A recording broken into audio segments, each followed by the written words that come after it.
Okay, welcome everyone to the International Scientific Symposium of today's event, 20 years of the Pan-Slovenian Shareholders Association.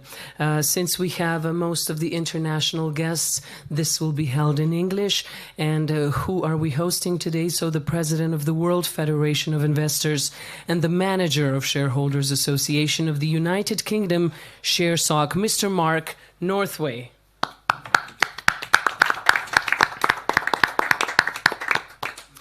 We also have the founder of the European Association of Investors, Better Finance, and the manager of the French Association of Investors, Guillaume Prache.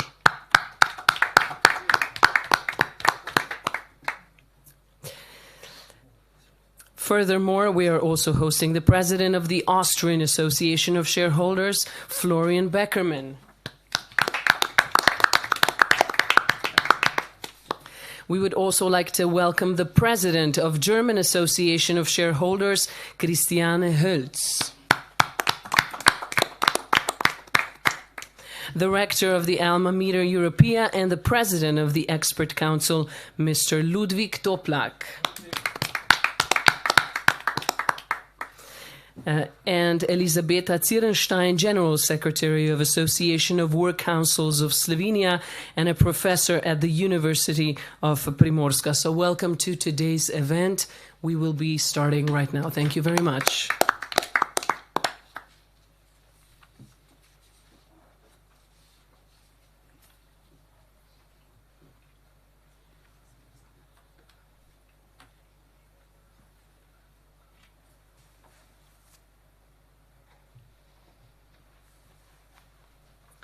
Let me just add that this conference, this symposium is running live. So this is everything I wanted to add. So the stage is all yours.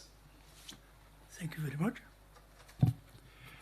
It's a great honor for me, personally, and for Alma Mater Europea. Today, having an opportunity to this symposium on economic democracy and participatory economy as a stabilizer of the society on the occasion of 20 years of Slovenian organized activities of small shareholders and small stakeholders in Slovenia. Thanks to Mr. Kristjan Verbič, who was president for 20 years and who dedicated as well 35 years for the social activities in Slovenia, including student from the student's age.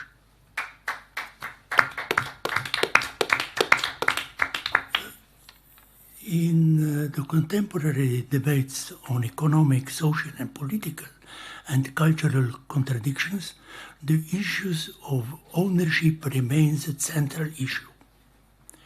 We are today confronted with the opposing trends. On one side, individualism, capitalistic greed, and on the other side, collectivistic state socialist economy and concentration power, either on individualistic or state concentration of the power. And there is the question how to create the balance in the society through the proper organization as well small stakeholders in the society. Thank you very much, and that's my just introductory framework. And now I would ask for the message and statement, Mr. Mark Northway.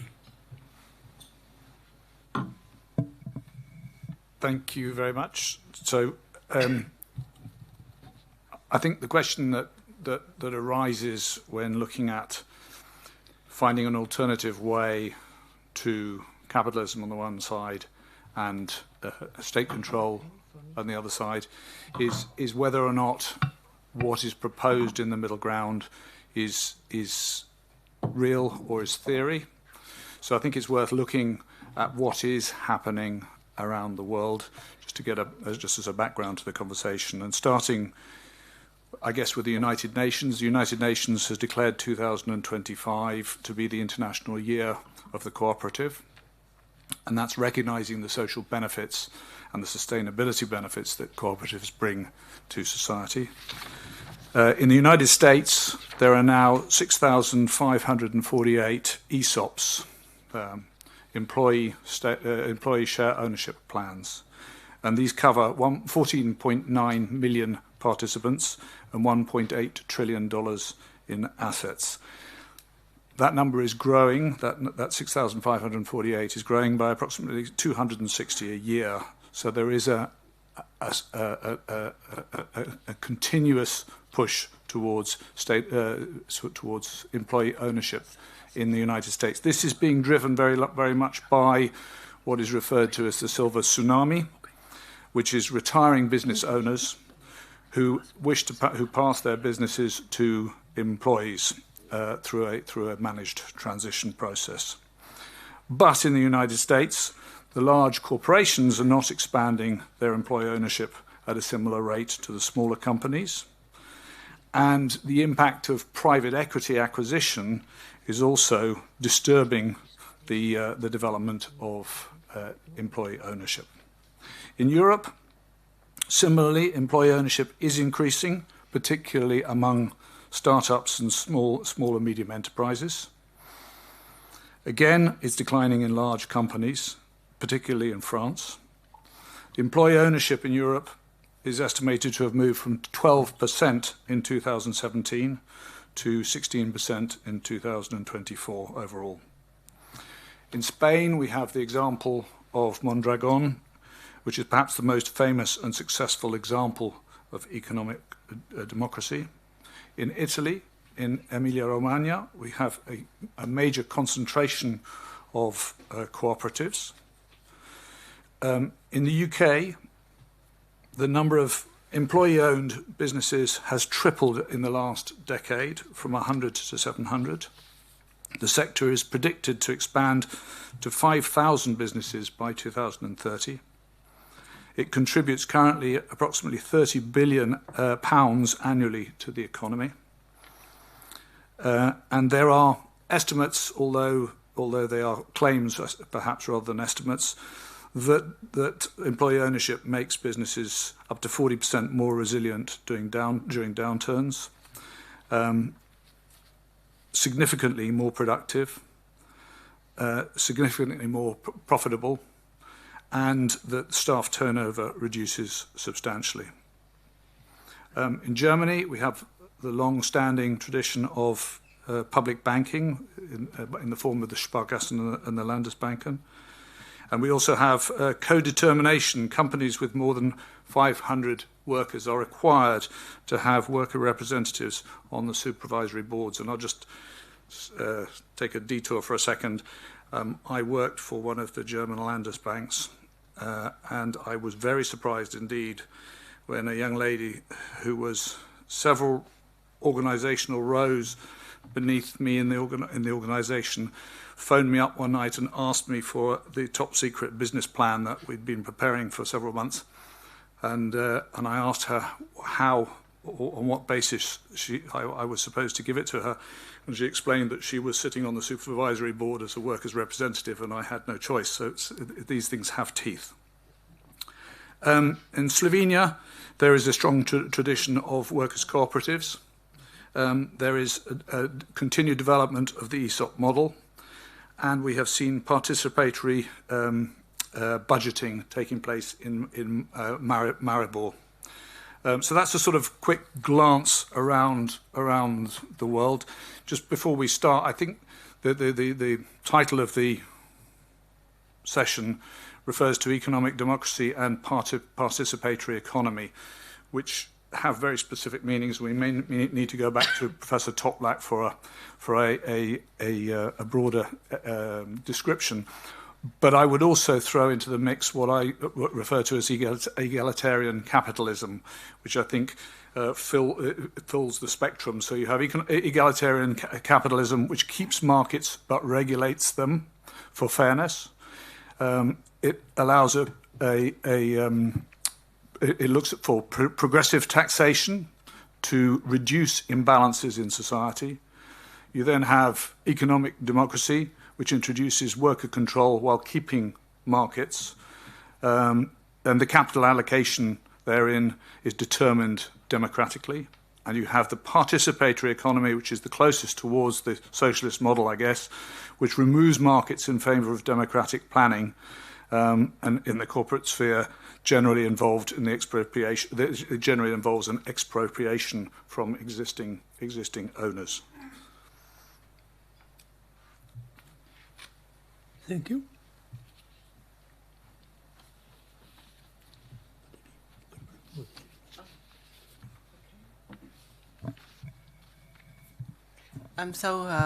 Hello. I'm the General Secretary of the Association of Works Councils in Slovenia. And Works Councils, they represent employee interests in companies. So employees are important stakeholders in the corporate governance. In Slovenia, we have a specific model of employee representation. So we have works councils and trade unions, which have the information rights and consultation rights. However, the rights of the works councils are more extensive. Our association was founded in 1969. And we are trying to promote and spread the idea of work participation and the idea of economic democracy, which I think is very important. And yes, it has quite a long tradition in Slovenia, also especially in the period of the ex-Yugoslavia. However, we have some issues in this regard in Slovenia. So. Works councils and workers' representative in supervisory and management board are not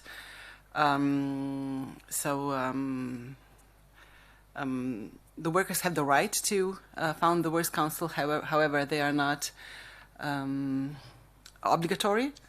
And another issue is that we don't have works councils and workers' representation in public sector. So here we have some legislative issues that we still have to consider.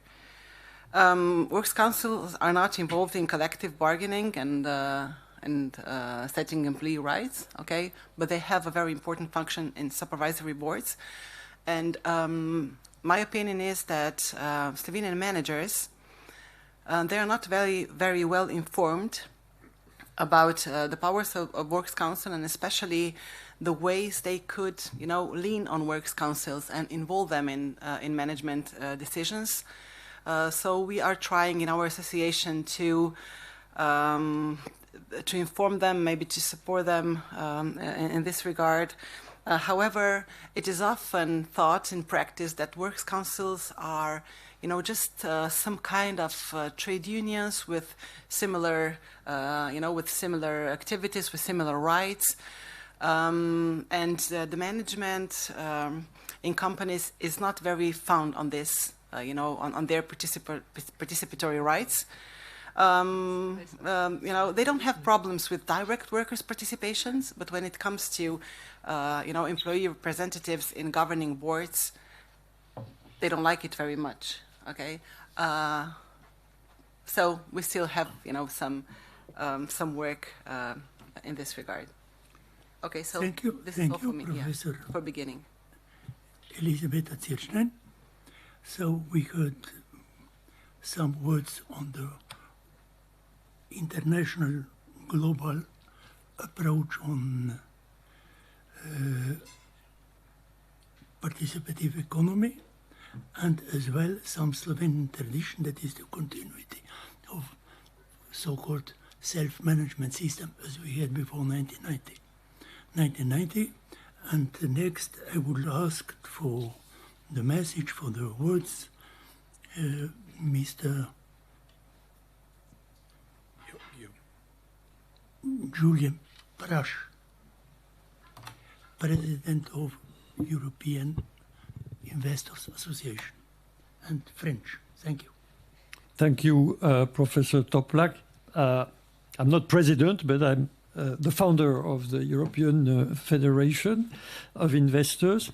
And I'm very happy that you chose this theme for today, economic democracy and participatory economy.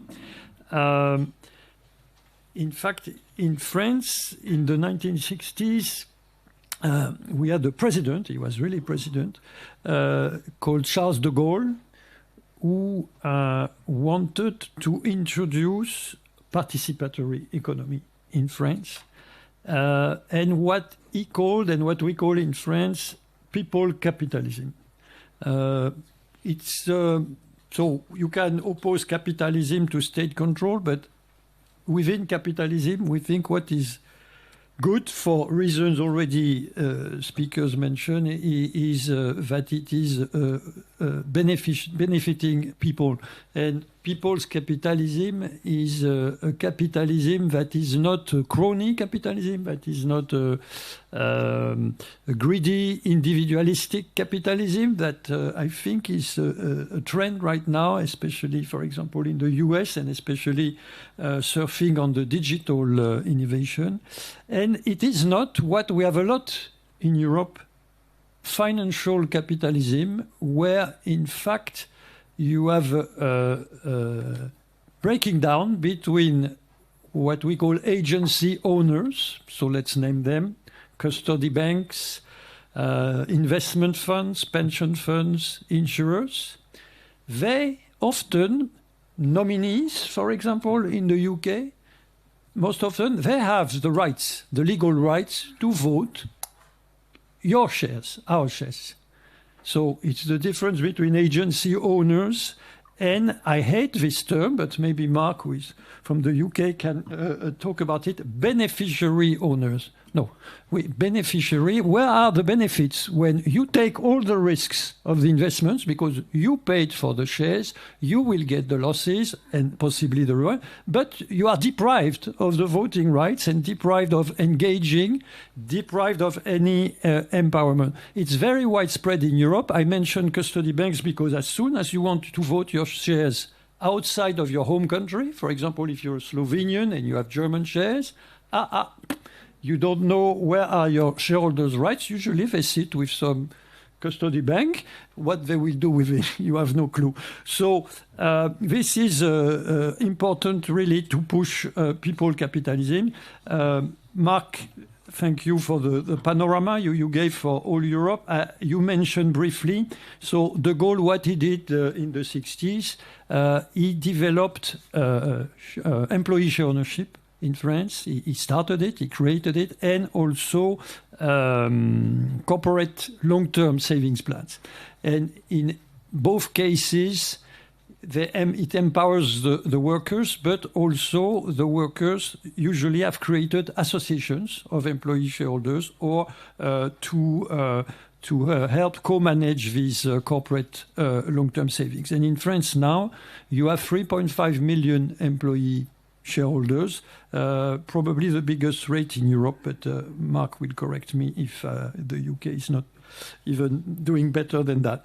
So this is to be really pushed, and that is why we always so much admired what VZMD and Kristjan Verbič have done in Slovenia to push people capitalisms. When there was the creation of independent Slovenia and the end of the state-controlled enterprises, as you know better than me, a lot of Slovenian citizens got shares. But then, guess what? Every means were taken by some other stakeholders to get them back and on the cheap. And again, as I said at the press conference, what VZMD created with share support, they are struggling, yes, because they have a lot of enemies, but that is the way to go, not only in Slovenia, but pan-European. Actually, VZMD thought about it from the start as pan-European. I don't want to monopolize the speech. So what also I would like to insist upon is on this, a big problem in Europe is this agency ownership, which one of our UK members calls other people's money. So there is obviously, when you call it other people's money, you can feel there is a problem of alignment of interests between these guys and we who are investing. And finally, that's my hope for today. The European politicians are starting to get this because now they have launched an initiative called the Savings and Investment Union. And they say we need to empower citizens to get closer to capital markets and to funding the economy. But we are still at the level of talk. And as we say in the US, now it's time for European politicians to walk the talk. So do as you say. And sometimes I'm a bit disappointed. For example, I'm not sure we are going always in the right direction. Before 2010, when we were named to the stakeholder groups of the European Securities and Markets Authority, we, individual shareholders, we were called market participants. Today, and some of us are sitting in these groups, I can recognize at least two, and Kristjan Verbič is part of them, we are being taken out of the market participant category and put in the consumer category. Ah, but no, you are not a market participant. So walk the talk, please. Thank you. Thank you, Mr. Florian. Mr. Brash, and the next I would ask to the word to speak Mr. Florian Beckmann, President of Austrian Association of Shareholders. Thank you. Yeah, do you hear me? Oh, very good. There. Yeah, my name is Florian Beckermann. I'm president of the Austrian Shareholder Association, and yeah, basically I can just add to the description of Mark and Guillaume that we in Austria face similar problems. We have a very elaborated market with a high international participation of investors, meaning mainly US funds. I think it's similar through Europe. And these funds are organized to various agents, and so they are a kind of group in the market. And if we speak about democracy in the economy, we always talk about democracy between the employees and the management.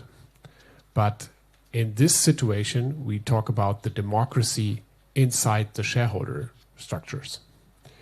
And this is extremely important because all the threats against economy, all the threats we see against our society and politics is exercised there as well. Meaning, and that's what we as shareholder activists quite face, the tendency of, for instance, kill the messenger. Yeah? We, as maybe Kristjan Verbič in the past, or other shareholder protectors here on the panel as well, we are facing enormous pressure when we deliver bad news or we criticize the power.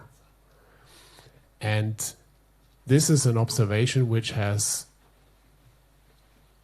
been always there, but in the last, I think, would say 10 years, the pressure is going to get higher because the support of the politics and the legal system is not there anymore as it was before. We hope that Europe is helping us, but through the diversification of the entire political structure in Europe, we are not very optimistic that we really get support and to get back a kind of equilibrium of power inside this shareholder structure. I think at the moment, sometimes I have the feeling that it's the other way around, that even extremely powerful organizations get even more power and not the power back to the individual shareholders. Maybe it's a little bit responsibility of the individual shareholder as well, because as Guillaume already referred to it, we give it away. We don't care. We buy Tesla shares and we don't care what's about the voting. We buy BMW shares and we don't care about the voting. We give it away to some agencies. We buy ETFs. So we as shareholders do not exercise our responsibility for our ownership. Imagine you have a car and you don't care. You have a garden, you don't care. And that's exactly what we're doing with our shares. Yeah, so we need a kind of wake-up call as well for the individual shareholders, and then we are talking about financial literacy again. But ownership means responsibility. So now I touched, I think, all the points, huh? So, and I stop for now. Thank you. Thank you, Mr. Florian Beckerman, and I would ask to speak Vice President of a German Association of Shareholders, Mrs. Kristjana Verbič. Thank you very much, Professor Toplak. I'm Managing Director of the Shareholders Association, Germany's largest shareholders association. I can stop because Florian has just said everything I have noted down, what I wanted to say. So thank you. Very good. I can make it short. No, first on, that's not the topic I wanted really to touch, but Elisabetta, as you have spoken so much about works councils, there is a long tradition in Germany of works councils, co-determination. I'm a member of 2 supervisory boards, and I very much value the contributions from the members of the works council. It's a bit different with the trade union representatives because they come from the outside, but the employee representatives, they know the business, they know what they are talking about, and they can look behind the scenes and give a lot of really good input, and they do usually. And Mark, you said you had no choice. You were supposed to answer this supervisory board member, this employee representative. No. Well, at least not in Germany, because in Germany there is a strict line of Chinese wall between supervisory board and all employees. You are only allowed to talk as a supervisory board member to the management board member. So you should have... I did check with my boss, who was the main board director, and he said give it. Incredible. Well, it's totally forbidden. So it's the same as Slovenia. Yeah. This situation would be the same as Slovenia. So totally forbidden. But anyway, I wanted to give you a little overview on the German market, obviously. Capital markets, we are Europe's largest economy, and our participation in capital markets is extremely low. In the US, it's 49% of citizens invested in shares. In the UK, I read it's 33%. Maybe Mark has other figures. In Germany, it's 14%. It's 11.8 million. It's nothing. And that's investments in, as colleague said, it's usually not in the German economy, but it's in Tesla, it's in Amazon, it's the MSCI World, or whatever. We are a nation of savers, not a nation of investors. You said, Guillaume, I think 3.5 million employee shareholders in France compared to the 11.8 million German investors as such. That's really a high figure. We saw a little uptick during COVID. That was largely driven by neo-brokers that entered the market with quite competitive fee models. They were easy, accessible, everything good. But the low rate, in my view, it went down after COVID, by the way, is due to 2 reasons. First, it's a cultural thing. There is a hesitation. Investing is capitalism. You have said that. It's exploitative, too risky. Saving is perceived as safe. You put it under your pillow and you know where it is. And what we don't have, unlike the US, unlike Sweden, is our pension system does not rely on shares at all or on capital markets at all. And that adds to the sense that securities are optional, they are risky, or they are reserved for the wealthy. And I must add, we had scandals in recent years. We had fraud scandals like Wirecard, Volkswagen, Wirecard case. You said, Florian, kill the messenger. We had exactly the case. Our spokesperson who attended for minority shareholders the general meeting of Wirecard, and she said critical things about the business and was asking a lot of questions. We were bombarded with mails and phone calls from very angry investors who were attacking us, saying we should not go against this company. The result, I think everyone knows around Europe. We had expropriation cases like Varta, for example. All this did not help. It shook public trust of the people. While the European Commission, Guillaume has just mentioned it, with the Capital Markets Union, which is now called the Savings and Investment Union, focuses on enhancing citizens' participation in capital markets, our government has constantly reduced shareholders' rights over the last years. We have introduced multiple shares. We have increased dilution levels for existing shareholders. We have weakened delisting rules. We have weaker restructuring rules. And I don't start talking about the format of general meetings, which went virtual. Yes, we have co-determination.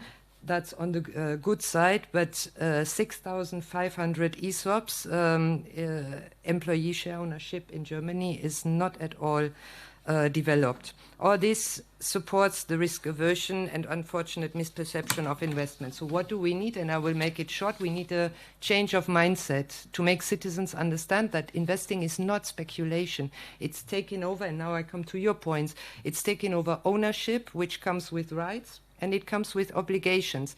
And that is needed to fund our economy or our economies. Democratizing capital markets, it's not about financial gains. It's about giving citizens a say in how the economy is run and how it is funded. In Germany, and I go back, but also for all over Europe, I think we need to build at least parts of our pension system on securities, like the Swedish do, and we need to increase educational efforts, especially at school. Without knowledge, there is no empowerment, and without empowerment, citizens remain spectators of economic change rather than participants. And just as importantly, we need people like Kristjan, tireless voices, fighters for minority shareholders, people who remind us that active, informed participation is not only possible, but essential for fair and functioning markets. Thank you, Mrs. Kristjana Verbič. Now we got some kind of observation of the situation, and let's look forward. Me personally, I'm advocating social market economy. In Slovenia, it has a long tradition. During the end of the 19th century, it has been founded mainly at the beginning farmers, agricultural companies, and later on workers, so-called consume corporations, cooperatives, and as well in the field of finance, mutual insurance funds, banks like in Germany, has a long tradition as well. And as well in Slovenia during the 1930s, we had some very interesting intellectuals. First was Janez Evangelist Grek, Professor Gosar, and as well Professor Ušeničnik. In fact, they published the books on social economy. Reading these books, that is exactly the concept that was 10 years later introduced in Germany by German intellectuals. And it was introduced during Ludwig Erhard, first in Bavaria and then in fact in Germany. And that was social economic model in social market economy model prevailed in Europe. But decades later,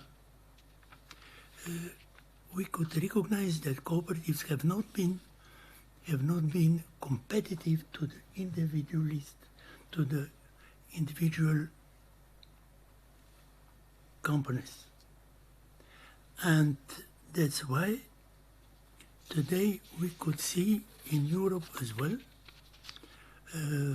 social differentiation, like in Germany, like in mainly middle class is disappearing. Concentration of the capital, and it causes a new social and political conflicts in the world. And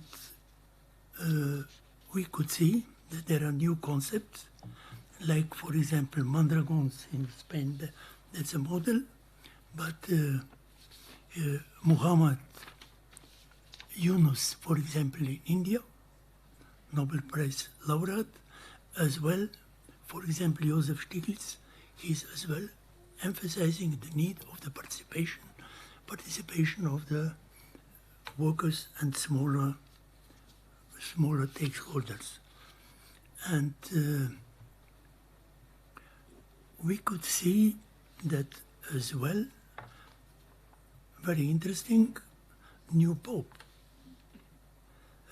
Leon XIV, in fact, is stressing the social aspects, the need of social market economy, mainly in the continuity of the Rerum Novarum from 140 years ago, since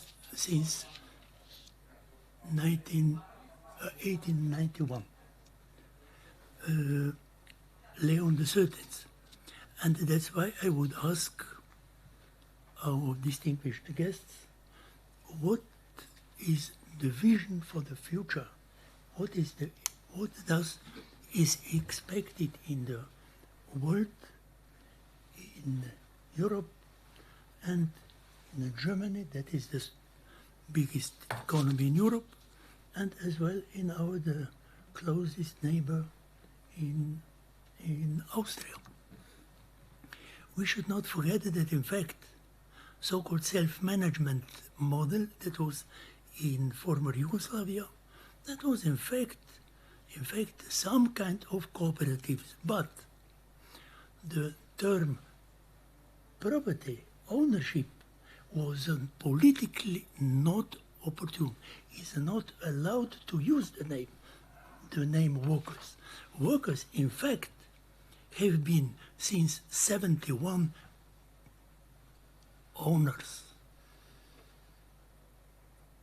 of the so-called past work, of the new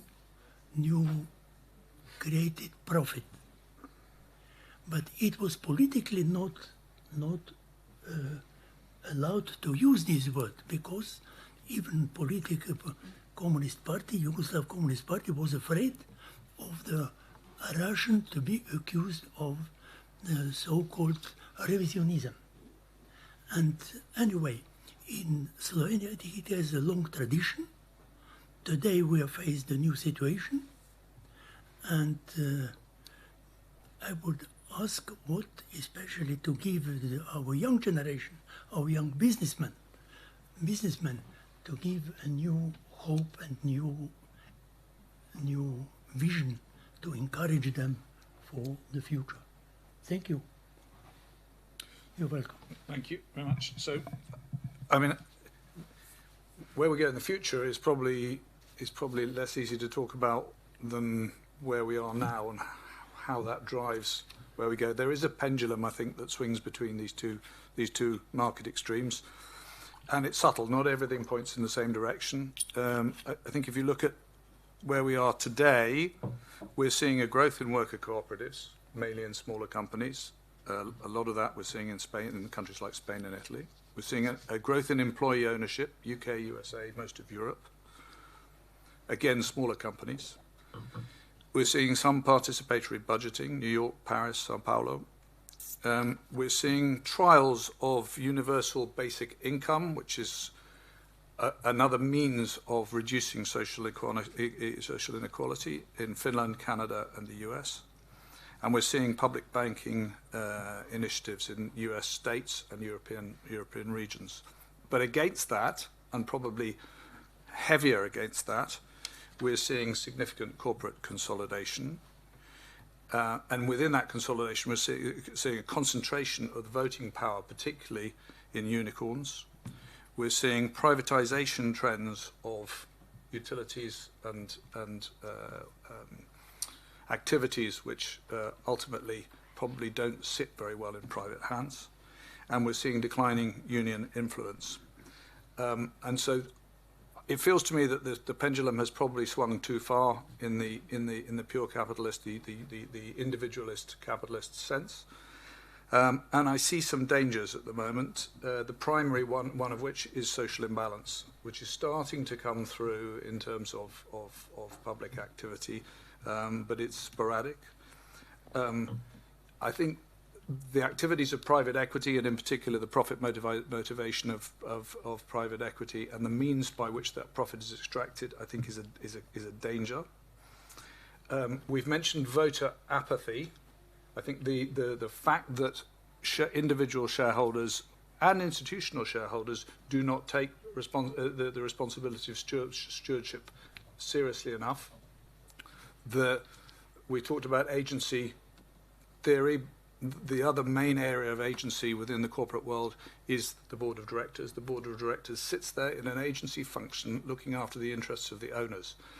As Guillaume mentioned, in the UK, they're not even owners. They are ultimate beneficial owners, which is a horrible term, and they are not legal members of the firm, and they have no legal rights to information or to votes. It's all on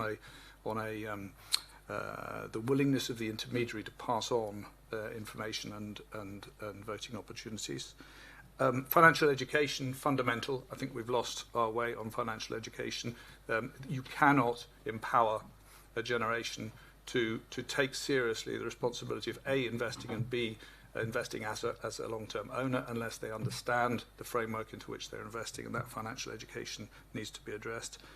Disintermediation, which Guillaume mentioned, and it's a sideshow to some of these issues, but issues like electronic AGMs, we're now getting to a situation where the rights of shareholders even to sit in the same room as directors and challenge the directors, challenge that agency process to ensure that the company is being managed for the interests of the stakeholders writ large, but shareholders as a primus inter pares of those stakeholders, that is not functioning as being threatened by rules. So I think we're at a dangerous place. I don't know how we get back to a more sensible approach, but I do feel that some of the concepts that we're talking about will continue to be relatively small compared to the total economy until that pendulum has been forced back towards the centre. Thank you. Mr. Mark. want me to talk first? Yes. Elizabeth.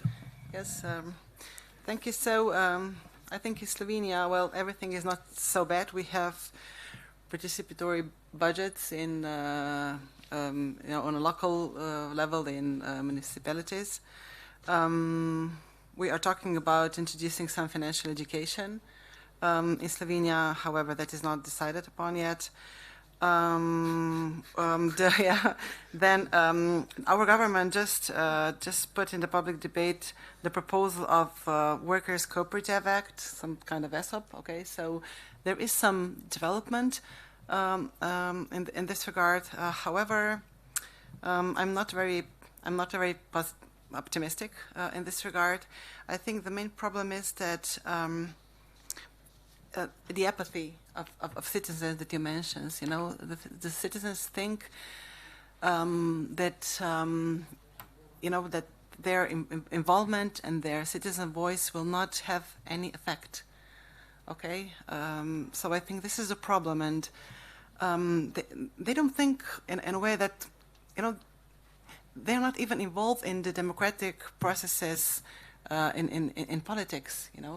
And the democracy in economy is even a bigger kind of concept. So yes, I think we should start with educating citizens, with empowering them.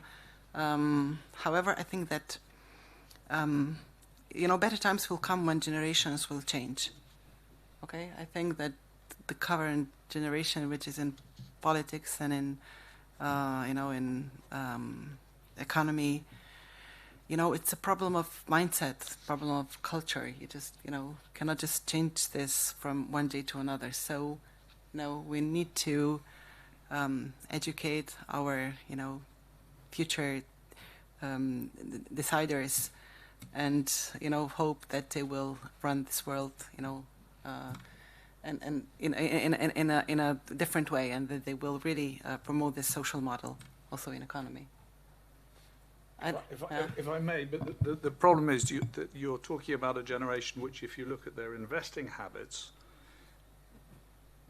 has gone even further. The investing is now speculation, and there is very little attention to rights, to frictional costs of investing, and so on and so forth. All of the detail that associations around the world have been trying to focus on in the interest of individual investors. The current crop of new individual investors is very uninterested in that, and you can see that in the trend to crypto as well. And so I'm not sure that I share your optimism that a new generation is going to fix this. Okay, I hope you're wrong. Thank you. Mr. Florian?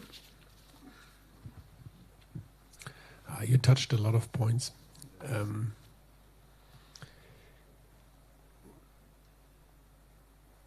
I think from an Austrian point of view, we have already the discussions about Pillar 2, so the participation of employees.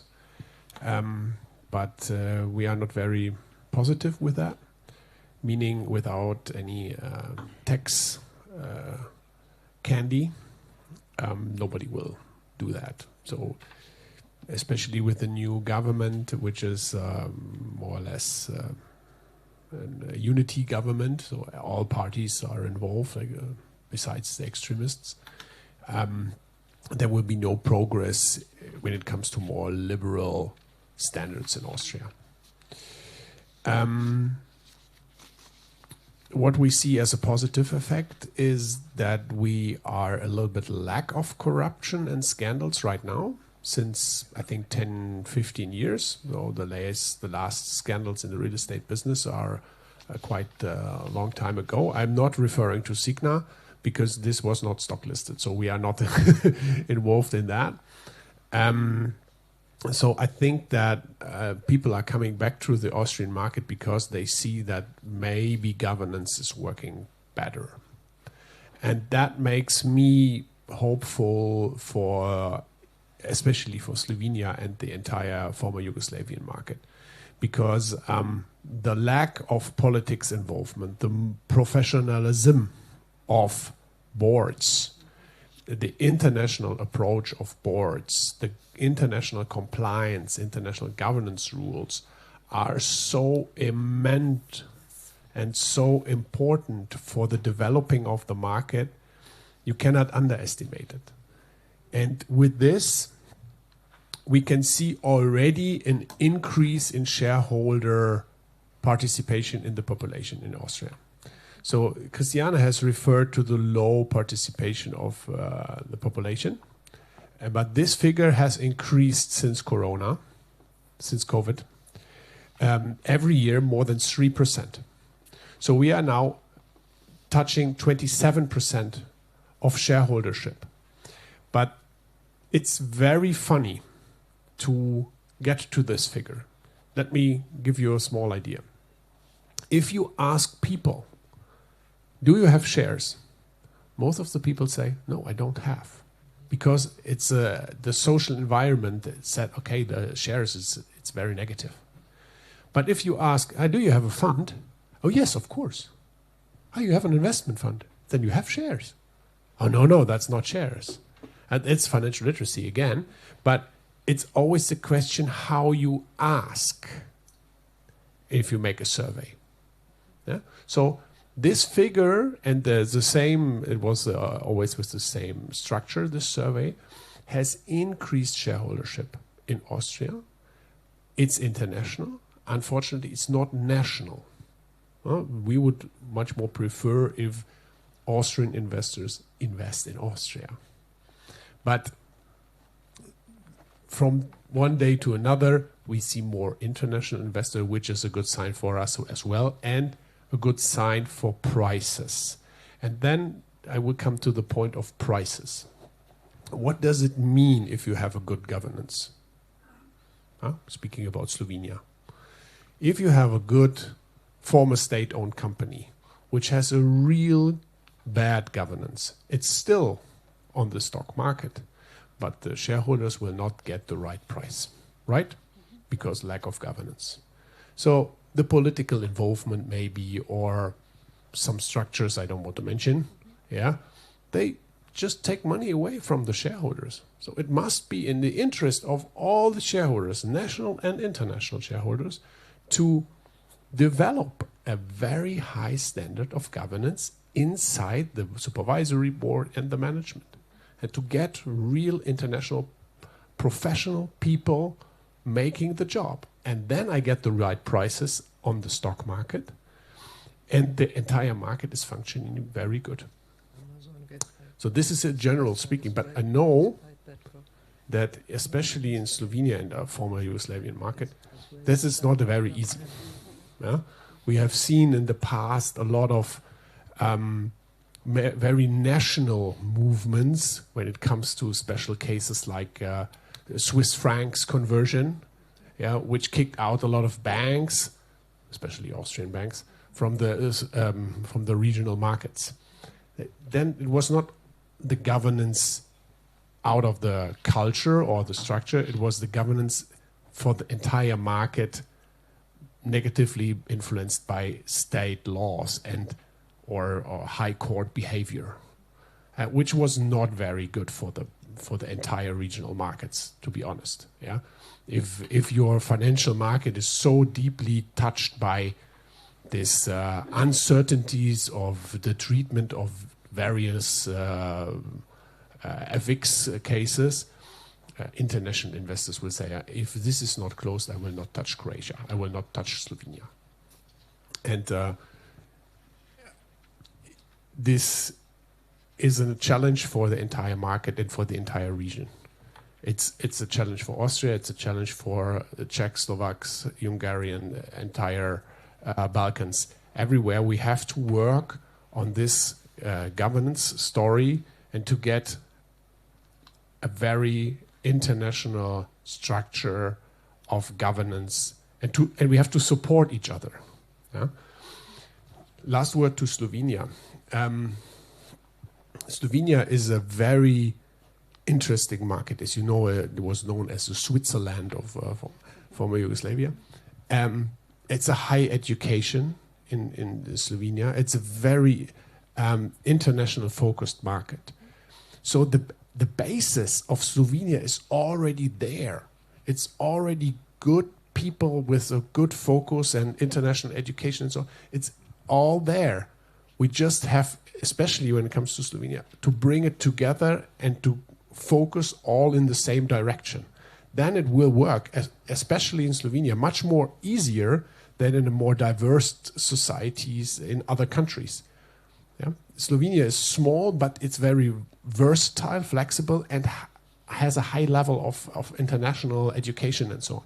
So I think that if you focus all the countries in the area, Slovenia has very good basis to develop himself to a very interesting market. Thank you, Mr. Florian. And I would ask, what is the vision in the biggest economy in Europe, in Germany? It's not easy. Huh? We have been going through hard years, and we are still there. Huh? In Germany, the middle class is struggling, as the whole economy. The car industry is in a very bad shape, and the banks are also struggling. And that, I think, for me, it's a we have a how can I say? It's the approach. There are two approaches we have. We can either focus on our own country and try to build our own country up as much as we think it is necessary, or we think European. And that's what is lacking for me a bit. We are speaking about German investors. They should invest in the German economy. The Austrian investors should invest in the Austrian economy. The French in the French economy. I think we need to build a European capital market. We are trying this for so many years, and it's still not working. It doesn't matter if it's on equities, on the equity side, if it's on the credit side, it doesn't work. Whenever you want to go cross-border, you face problems. For me, it's really necessary to manage to get a capital market union, not markets, but market union. In Germany, we have privatized a lot of companies. We have strengthened our governance rules that helped to build trust, but a lot of efforts have been put into building trust into capital markets, and then you have one scandal like Wirecard, and all the trust is eroded. This you can try to get with corporate governance rules, with strong corporate governance rules, but sometimes it's only a box-ticking exercise. It doesn't work. As I said before, our mindset is that capitalism is bad. We need, in my view, to bring the young ones on the capital markets, and not like the neo-brokers do, which really is kind of a gamification. You look at your app and you see the fund there and the fund there and the share price up and down, and then you speculate. It's not investing. As I said, investing is about is ownership. For me, it's ownership. That's why we advocate so much for shareholding, direct shareholding, and direct investment. But if you want to invest directly, it's so difficult to exercise your rights. We have spoken about virtual general meetings where you are not in the same room with the management and the supervisory board. The distance is getting bigger and bigger, and the costs they put on voting, at least in Germany, we now have to pay for the banks so that we can exercise our votes. Plus, the banks do not show you show you how you can vote, so they don't make it easy for you to vote. All this is not helping, but you wanted a positive outlook. I think, so first I was hoping the sustainable movement would have helped. I think we overdone it a bit, and now everything is paddling backwards. So this is not the right thing. But what I see is that the younger generation, at least when I look at my son, who is 23 now, and his friends, and I see they are interested in shares. They are interested, and not in funds or ETFs. They are interested in shares. They are interested in companies. Unfortunately, most of them U.S. companies, but it's a way. Huh? We are getting there. So I think the interest is there. We need more education, independent education. That's very important, even though it's a long-term endeavor. But still, I think that's the only way to get people there and to create a change of mindset. Thank you, Ms. Christina. And the last, what would be the European vision in the practical and legislative sense for the future? I hope I bring the European vision, but I agree with all what has been said, and how could I say, relative optimism about your question on the future. And a lot has been said, so I will not repeat. There on one side, I think Elizabeth said that very well, apathy, individualism, but on the other side, there are some good signs.